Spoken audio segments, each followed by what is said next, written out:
Hello,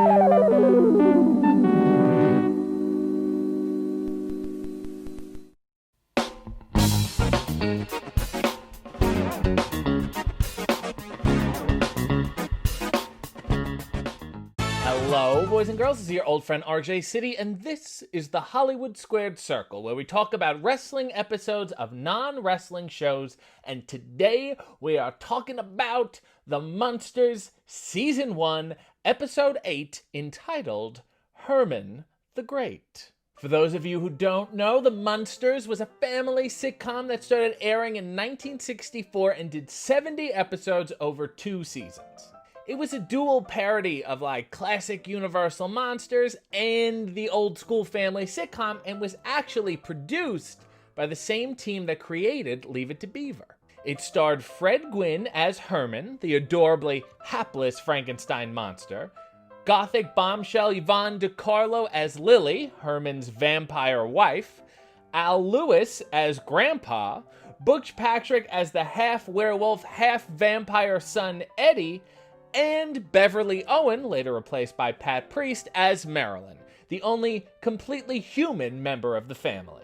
Even though it only lasted 2 seasons due to declining ratings against the new and in-color Batman series, the Munsters was a rerun phenomenon, essentially never being out of syndication and leading to specials, spin-offs, movies, and a 2012 reboot that I'd rather not talk about.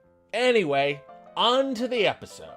First of all, the supporting cast of this episode is amazing and involves a lot of great wrestler actors. It has Count Billy Varga, who worked with Abbott and Costello, Jack Benny, and was a ring announcer in Raging Bull. It also has famous boxing and wrestling announcer Jimmy Lennon Sr., who was also in Raging Bull, Rocky III, and is the uncle of the Lennon sisters. The referee was played by Tiger Joe Marsh, who was in everything from On the Waterfront to Lost in Space. Matt Murphy, who was in Guys and Dolls and a Three Stooges movie. The great John L., who was in 1977's The Island of Dr. Moreau. J.S. York, who was also in the wrestling episode of Quantum Leap. And most notable of all, the godfather of grappling, legendary martial artist, wrestler, trainer, and stuntman, Gene LeBell. He appeared in 3 Elvis movies, worked on the Green Hornet, and taught everyone from Chuck Norris to Rowdy Roddy Piper. So this is what happens in the episode. One morning, Eddie is hanging out with his friend Wilbur, and Herman's like, hey kids, want to see something fun? And then he takes a big steel tube and just like bends it into a knot, which I guess is a thing he just casually does for fun. Well, it turns out that Wilbur's dad is a wrestling promoter, so Wilbur goes home and tells his dad what Herman did, and the wrestling promoter dad's all like, I think we can do something here. Meanwhile, Herman reads an article about opening a special bank account for your child's future, and he's like, oh, maybe I should do something like that for Eddie going to college and be a good dad. And then the wrestling promoter calls him and he's all like, hey pal, wanna wrestle? And Herman's like, actually, yeah, I want a side job to make money for Eddie's college fund. But Herman doesn't want anyone in the family to find out, so the promoter's like, I have an idea. We'll put you under a mask, which is basically just a sack with eye holes and a rope around it, and they call him the Masked Marvel. Who's actually kind of a shitty name for this giant guy. While he's training for his first fight in the attic, Grandpa sees him and he figures it out. He figures out he's wrestling, and Herman's all like, okay, fine, you can know, but don't say shit to anyone else. So that night, the rest of the family is watching wrestling in the living room on TV, and they see this giant guy named the Masked Marvel, and they're like, who could that be? Even though only Herman Munster has that body shape. And the family's all like, oh man, look at this Masked Marvel guy. Looks like he's really gonna fuck somebody up.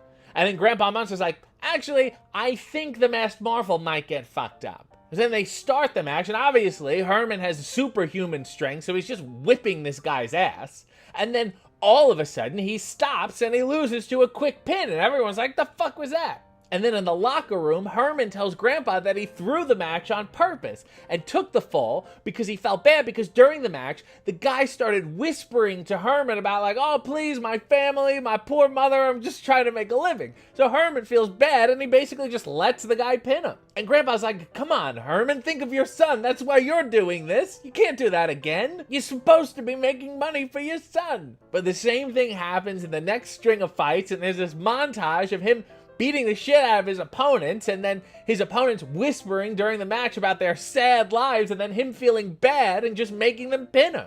Which is so interesting because usually before I wrestle someone, I can just automatically tell that they have a sad life. So the promoter's like, you know what? Fuck it. We'll do something different.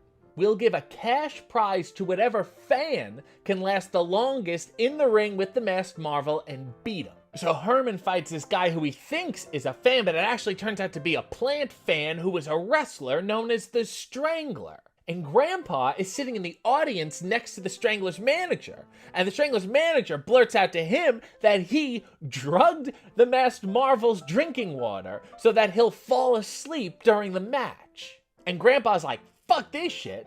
So he jumps up and he's like, the whole thing is rigged. But nobody's listening to him because I think they assume wrestling's just rigged anyway. So Grandpa uses his magic and shuts off the lights. He like short circuits the electricity in the building and it causes Herman to win.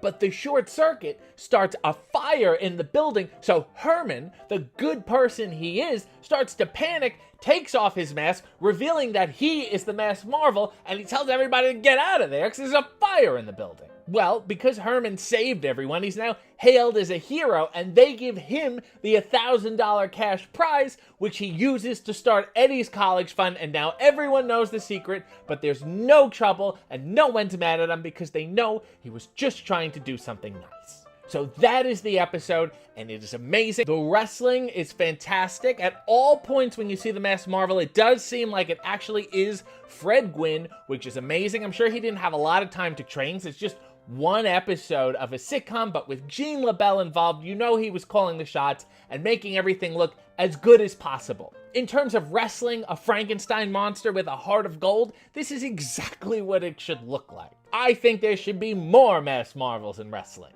And the whole thing with them whispering to each other, I think it's very advanced for the time in regards to how they treated wrestling. I loved it. It was smart. It was funny. My only drawback is that we didn't get to see Al Lewis throw a punch. I really had that in my betting pool. My other favorite part of this is that while Herman is training, he reads a book called Method Wrestling, and I so desperately want to get my hands on it. And I think Herman the Great is probably one of the best wrestling sitcom episodes ever. So this has been the Hollywood Squared Circle. I am RJ City, and I have completely wasted your time. Guests of the RJ City Show, subscribe to his channel, follow him on social media, and buy his t-shirts at prowrestlingtees.com/RJ City.